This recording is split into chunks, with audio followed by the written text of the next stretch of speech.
Chapitre 8. La poisse entre en scène. Rassurez-vous, je n'ai pas agi directement, dit Yuki avec un sourire en coin. J'ai trouvé un moyen indirect de faire passer l'info à un de leurs agents. Une petite erreur de cryptographie des messages, vous voyez? Henry le regarda, perdu. Je ne comprends pas, dit-il, secouant la tête. Conway, lui, restait figé, bouche bée. Tout ça, c'était nécessaire, expliqua Yuki en croisant les bras. Je devais m'assurer qu'ils ne me détectent pas tout de suite. Si les pirates m'avaient trouvé sur un vaisseau en mission de repérage, j'aurais été mort avant même de pouvoir ouvrir la bouche. Mais en me retrouvant sur un vaisseau qu'ils savaient déjà piégé, mon histoire d'aspirant pirate leur est apparue bien plus crédible. Vous me suivez? Non? Bon, imaginez, dans un cas, j'étais un membre de l'équipage, celui qui n'a pas pu s'échapper à temps. Dans l'autre, j'étais juste un idiot inconscient de sa propre mort imminente. Dans tous les cas, tu étais bon pour te faire descendre, le gronda Henri. Ils auraient bien pu te suspecter à raison, en plus d'être un espion, tu as frôlé la catastrophe. C'est vrai, je l'admets, concéda Lucky. Et le plan original dans tout ça, explosa Conway. On devait vraiment détruire une de leurs bases? Oui ou non, après tout le temps qu'on a mis à construire l'Atlas et tous les moyens qu'on a investis? Détruire une base et après quoi, rétorqua Lucky. Ce qu'on pensait être un immense hangar avec une flotte de vaisseaux pirates n'était en fait qu'un mirage. Les pirates ne fonctionnent pas comme les entreprises. Leur organisation est probablement décentralisée et répartie sur plusieurs sites dans les astéroïdes. Aucun d'eux ne garderait plus de 3 ou 4 vaisseaux volés à un même endroit, enfin. Et nous, pour détruire quelques vaisseaux, ça n'aurait eu aucun impact sur leur réseau. Par contre, infiltrer leur organisation, ça avait un potentiel énorme. Oui, mais tu n'as pas réussi, Lucky, conclut Conway. Et après tous les risques insensés que tu as pris, ça n'a même pas marché. Et non, hélas, le capitaine de l'Atlas, elle était soit trop prudente, soit trop maligne pour nous. Je les ai un peu trop sous-estimés. Mais ça n'est pas la fin, maintenant on sait qu'ils sont soutenus par Sirius, et puis il y a ce retraité. Il ne va pas nous être d'un grand secours, lança Conway. D'après ce que tu dis, il préférait ne pas se mêler des affaires des pirates. Il ne doit pas savoir grand-chose. Peut-être qu'il nous en apprendra plus qu'il ne l'imagine, dit Lucky d'un ton froid.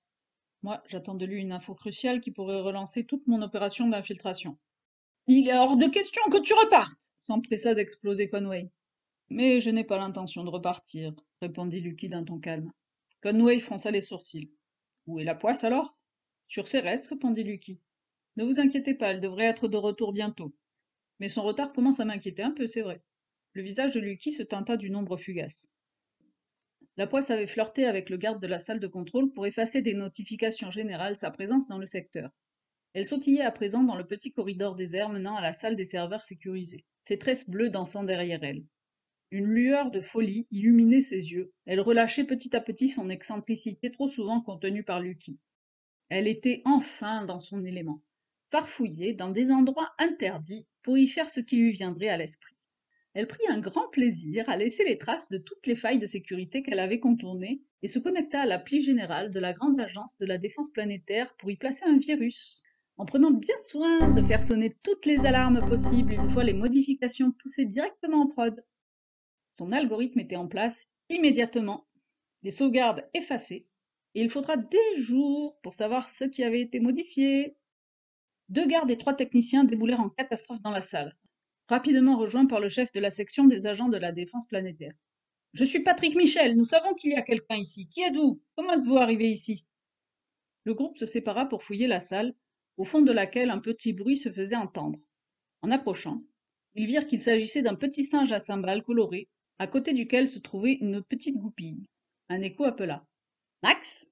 Et un des techniciens se retourna juste avant que la grenade à cymbales n'explose dans un tourbillon de couleurs fluorescentes, de paillettes et de lumière aveuglante, plongeant l'espace d'un instant la salle des serveurs dans une dimension psychédélique.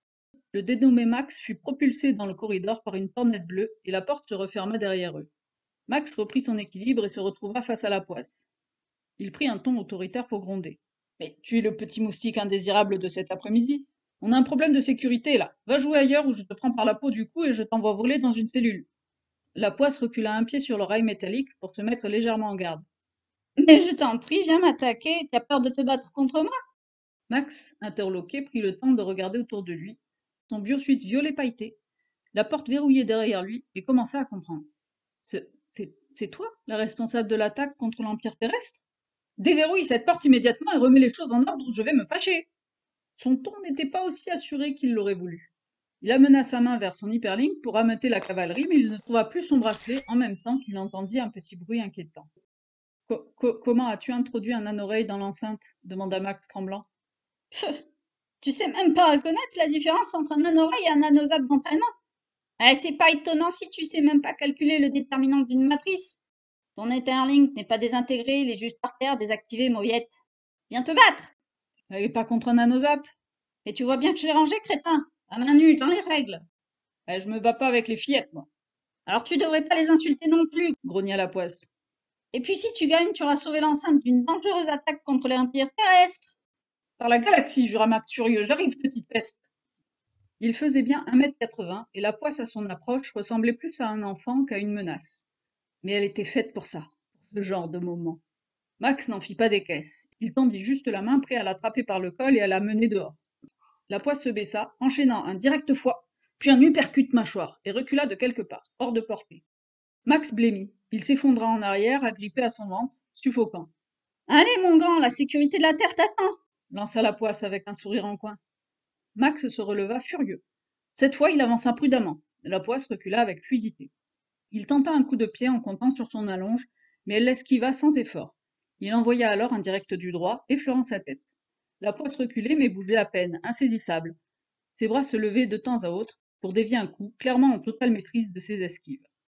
Max finit par perdre patience. Il hurla un truc incompréhensible et chargea, tête baissée. La poisse fit un pas de côté et lui décocha une gifle qui claqua comme une détonation. Une belle empreinte de doigt marqua sa joue.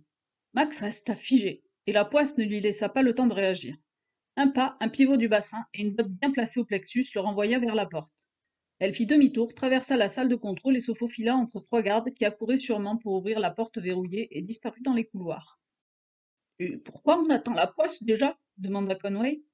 Voilà comment je vois les choses, expliqua Lucky. On a besoin d'infos sur les pirates. Et vite.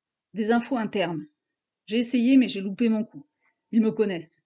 En revanche, la poisse, ils ne la connaissent pas. Elle n'a aucun lien officiel avec le Conseil. Mon plan, c'est qu'elle commette un délit, qu'on émette un mandat contre elle, et qu'elle s'enfuit avec le vaisseau du retraité. Et quand il la retrouve, il la descend alors, intervient Henri. Mais non, justement, elle part avec le vaisseau du retraité. Les pirates voudront savoir d'où elle le tient. Et surtout, où moi je suis. Ils ont besoin de ces informations. Ils vont donc la capturer pour l'interroger et ne pas la battre direct. Et comment elle justifie d'avoir trouvé l'astéroïde dans Hansen? Bah, elle n'aura pas à le justifier. Le vaisseau était sur Cérès. J'ai fait en sorte qu'il ne soit pas surveillé pour qu'elle puisse le prendre facilement. Dans le carnet de bord, elle trouvera les coordonnées de l'astéroïde. Pour elle, ce sera juste une planque pas trop loin de Cérès, le temps que les choses se calment. C'est risqué, grommela Conway. La poisse le sait, mais on n'a pas le choix. La Terre sous-estime complètement la puissance des pirates, et si on... Il s'arrêta net. Un signal lumineux sur l'écran de communication se mit à clignoter frénétiquement. D'un geste agacé, Conway activa l'analyseur de signaux avant de se redresser. Et ils s'émettent sur la fréquence du conseil, là. Par Cérès, c'est un de nos codes de cryptage. L'écran attendait la séquence de déverrouillage pour la transmission. Conway plaça son œil devant la caméra pour prendre l'empreinte de son iris et passa son hyperlink sur le capteur. Le décolleur filtrait les signaux subéthériques de manière spécifique, et l'image apparut brusquement. La poisse, lâcha Lucky en sursautant. Mais par l'espace, t'es où? Bah, dans l'espace, justement, répondit-elle d'un ton triomphant. À 150 000 kilomètres de Cérès, à bord du vaisseau de notre gars.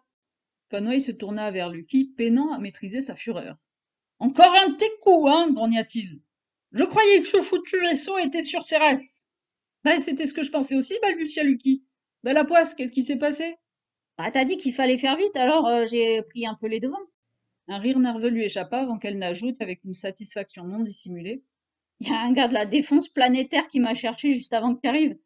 Je l'ai un peu secoué, je l'ai mis un peu de piment dans leur vie, quoi. Vérifie la sécurité, tu verras, je suis déjà bien identifié et recherché pour attaque contre l'Empire terrestre. Oh non, c'était peut-être pas ta meilleure idée, répliqua Lucky d'un ton grave. Tu vas galérer à convaincre les types des astéroïdes que tu es la criminelle en cavale, responsable d'une attaque d'une telle ampleur. Sans vouloir te vexer, t'as pas exactement, disons, le profil, quoi.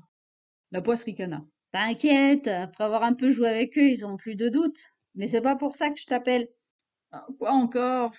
Bah, comment je trouve l'astéroïde du gars? Lucky fronça les sourcils. C'est pas dans les notifications du carnet de bord? La grande galaxie. Testa la poisse. J'ai fouillé dans tous les logiciels, même sous les sièges, mais rien, il n'y a pas de coordonnées. Lucky blêmit légèrement. C'est bizarre, murmura-t-il. Non, en fait, c'est bien pire que ça. Son ton se fit plus pressant. Écoute-moi bien, la poisse. Mets ton vaisseau en vitesse stationnaire par rapport à Cérès. Donne-moi ta position exacte et surtout ne bouge plus quoi qu'il arrive. Attends que je t'appelle. Tu es encore trop près de Cérès pour que les pirates te repèrent, mais si tu t'éloignes... Euh, il marqua une pause. Là, ça pourrait devenir vraiment dangereux. Ok, je t'envoie mes coordonnées. Lucky reçut les coordonnées transmises par la poisse avant de couper la communication. Ah, par l'espace, il faut vraiment que j'arrête de prévoir des trucs qui partent en vrille. Henri croisa les bras, l'air soucieux. On ferait peut-être mieux de dire à la poisse de revenir. Ça sent le plan foireux, et sans les coordonnées, c'est peine perdue. Lucky releva vivement la tête. Ah non, renoncer, alors que c'est la seule base pirate dont on a la moindre piste, pas question. On doit mettre la main sur cet astéroïde, c'est notre seule chance d'infiltrer leur réseau. Conway poussa un soupir. Oh, ça ne me plaît pas, mais il a raison, on n'a pas d'autre choix. Lucky appela Hansen. Une voix ensommeillée répondit. Qu'est-ce qu'il y a? David Starr, monsieur Hansen. Désolé de vous réveiller, mais j'ai besoin que vous nous rejoigniez dans le bureau du docteur Conway, c'est urgent. D'accord, mais c'est où? Le garde devant votre porte va vous escorter. Vous pouvez être prêt dans 2 minutes? Oui, disons 2 minutes 30, plaisanta Hansen qui paraissait tout à fait réveillé. Très bien. Hansen arriva au bureau. Lucky l'attendait à l'entrée et s'adressa au garde. Avez-vous des détails sur l'attaque de cette nuit? Le garde hocha la tête. Oui, monsieur. Le système de défense planétaire est en ce moment même en train de tourner avec un virus dont on ne sait rien. Les tests ne révèlent aucune erreur, mais j'ai entendu dire qu'il va falloir plusieurs jours pour remettre en ordre et identifier ce qui a été touché. Et un type du service technique a été agressé sous les caméras, mais refuse de porter plainte. À ce qu'il paraît, il s'est fait étaler par une petite fille. Lucky esquissa un sourire. Je comprends. Personne n'aime admettre qu'il s'est fait mettre au tapis par une crevette comme la poisse. Je contacterai les autorités plus tard pour qu'elles enregistrent une plainte malgré tout. Il nous faut une trace officielle. Il referma la porte et se tourna vers Hansen. J'ai une question et je préfère un maximum de discrétion à éviter que ça fuite. Quelles sont les coordonnées célestes de votre astéroïde? Par exemple, dans une heure, son droit ascensionnel et sa déclinaison. Comme le retraité peinait à répondre, Lucky insista. Oui, c'est comme la longitude et la latitude sur Terre. Pour un astéroïde, vous devez avoir ses coordonnées quelque part. Au moins par le MPC, le Minor Planet Center. Hansen le contempla de ses yeux bleus de Chine en hochant la tête. Vous n'allez pas me croire, mais je n'en ai pas la moindre idée.